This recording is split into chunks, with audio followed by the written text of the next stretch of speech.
व्रत पर उत्सव अंक में चतुर्मास्य व्रत तथा उसके पालनीय नियम श्रावण से लेकर कार्तिक तक। भगवान विष्णु के शयन करने पर चतुर्मास्य में जो कोई नियम पालित होता है वह अनंत फल देने वाला होता है। अतः विज्ञ पुरुष को प्रयत्न करके चतुर्मास्य में कोई नियम ग्रहण करना चाहिए। भगवान विष्णु के संतोष के लिए नियम, जाप, होम, स्वाध्याय अथवा व्रत का अनुष्ठान अवश्य करना चाहिए। जो मानव भगवान वासुदेव के उद्देश्य से केवल शाकाहार करके वर्षा के 4 महीने व्यतीत करता है वह धनी होता है। जो भगवान विष्णु के शयन काल में प्रतिदिन नक्षत्रों का दर्शन करके ही एक बार भोजन करता है वह धनवान, रूपवान और माननीय होता है। जो एक दिन का अंतर देकर के भोजन करते हुए चौमासा व्यतीत करता है वह सदा वैकुंठ धाम में निवास करता है। भगवान जनार्दन के शयन करने पर जो 6ठे दिन भोजन करता है वह राजसु तथा अश्वमेध यज्ञों का संपूर्ण फल पाता है। जो सदा 3 रात उपवास करके चौथे दिन भोजन करते हुए जो मासा बिताता है वह इस संसार में फिर किसी प्रकार का जन्म नहीं लेता।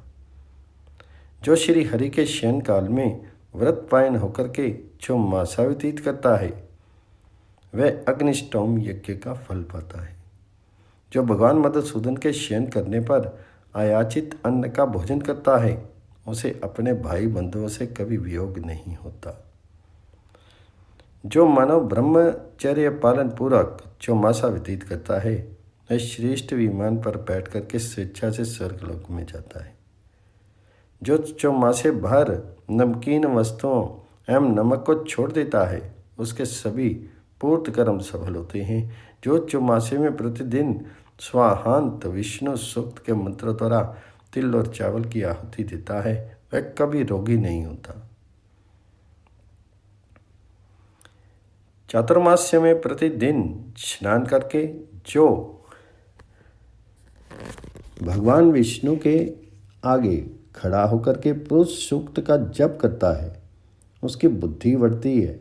जो अपने हाथ में फल लेकर के मौन भाव से भगवान विष्णु की 108 परिक्रमा करता है वह पाप से लिप्त नहीं होता।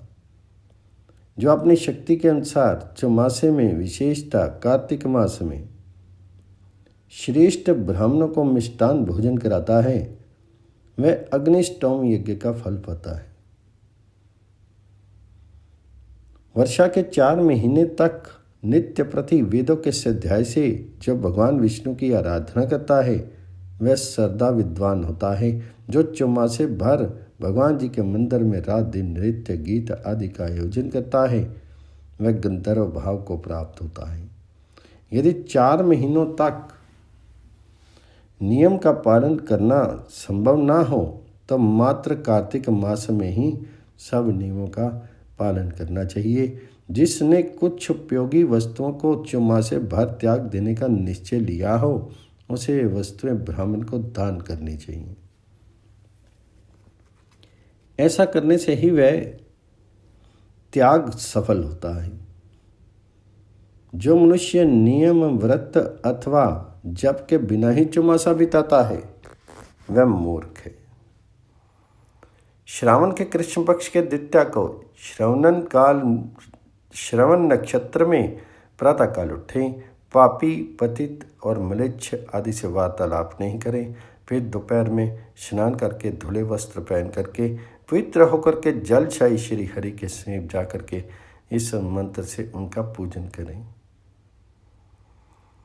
श्री वत्स चिन्ह धारण करने वाले लक्ष्मीकांत, श्री धाम, श्री पते, अविनाशी परमेश्वर, धर्म अर्थ एवं काम देने वाला मेरा ग्रस्त आश्रम नष्ट ना हो, मेरे माता पिता नष्ट ना हो, मेरे अग्निहोत्र गृह की अग्नि कभी नहीं बुझे, मेरा स्त्री से संबंध विच्छेद ना हो।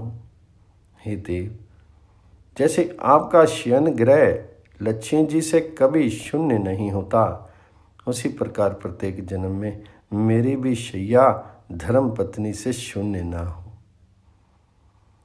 ऐसा कह करके अर्घ्य दें तथा अपनी शक्ति के अनुसार ब्राह्मण की पूजा करें। इसी प्रकार भाद्रपद, अश्विनी और कार्तिक मास में भी जलक्षयी जगदीश्वर का पूजन करें तथा नमक रहित अन्न भोजन करें। व्रत समाप्त होने पर श्रेष्ठ ब्राह्मण को भक्तिपूर्वक दान दें। जौ, धान्य, शैया, वस्त्र तथा स्वर्ण दक्षिणा में दें।